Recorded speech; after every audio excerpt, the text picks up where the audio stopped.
नमस्कार मु मनोरमा महांती आईएमडी भुवनेश्वर पूरा ओडिशा राज्य वेदर ब्रीफिंग करुच्ची देखा गत 24 घंटे हाईएस्ट मैक्सिमम रेनफॉल रेकॉर्ड करा 38 मिलीमीटर नुआपड़ा जिले में और हाईएस्ट मैक्सिमम टेम्परेचर रेकॉर्ड करा बौद्ध जिले में 40.8 डिग्री सेल्सियस।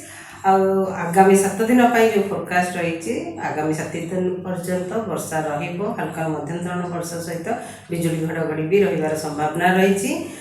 आगामी 24 घंटा राज्य में अनेक स्थान में हल्का मध्यम धरण वर्षा होगा सहित बिजुली घड़घड़ी कुआपथर वर्षा ता सहित झटका पवन 50 ରୁ 60 किलोमीटर पर आवर आउ गोटे कि दुईटा स्थान में प्रबल वर्षा होगार संभावना रही। मयूरभंज केउंझर बालेश्वर भद्रक अनुगुल नयागढ़ गंजाम गजपति कोरापुट जिले में आउ प्रबल वर्षा गोटे कि दुईटा स्थान में होगार संभावना रही। भी रायगढ़ और मालकानगिरी जिले में ता सहित यही जिला गुड़ी को ऑरेंज वार्निंग दि जाइए और येलो वार्निंग दि जाइए जोटारे कि वर्षा सहित बिजुली घड़घड़ी झटका पवन 40 ରୁ 50 किलोमीटर प्रति घंटा रही संभावना रही। जमीक केन्द्रापड़ा जगतसिंहपुर जाजपुर ढेंकानाल कटक खोर्धा पुरी सुंदरगढ़ झारसुगुड़ा बरगढ़ संबलपुर बौद्ध कंधमाल कलाहांडी और नवरंगपुर जिले में काली 16 तारीख भी अनेक स्थान में हल्का मध्यम धरण वर्षा रही संभावना रही।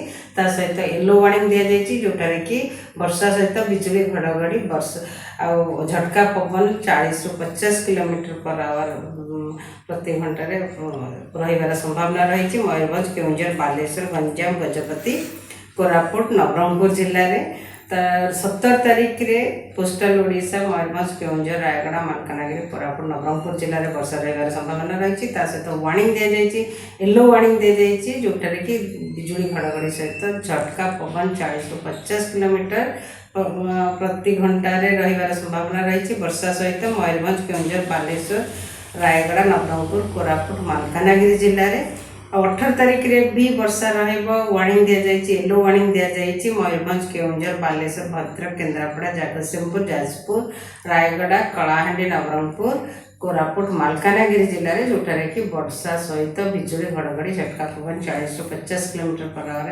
रही संभावना रही। 19 तारीख रे मध्यम वर्षा सहित बिजुली घड़घड़ी झटका पवन 40 ରୁ 50 किलोमीटर पर आवर रही संभावना रही। जमीक मयूरभंज बालेश्वर कंधमाल रायगढ़ गजपति कोरापुट मालकानगिरी जिले में आ 20 तारीख रे 21 तारीख रे भी वर्षा रही संभावना रही। 20 तारीख mostly north coastal Odisha south coastal Odisha रे किछि जिला और साउथ इंटीरियर ओडिशा रे भी किछि जिले में वर्षा रही संभावना रही।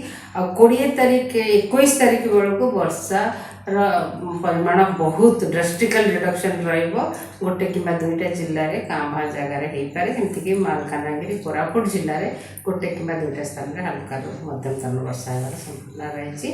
तापमात्रा विशेष परिवर्तन होबार संभावना ना mostly normal to below normal वर्तमान तापमात्रा रही मैक्सिमम टेम्परेचर और एमती भी कंटिन्यू कर। नमस्कार।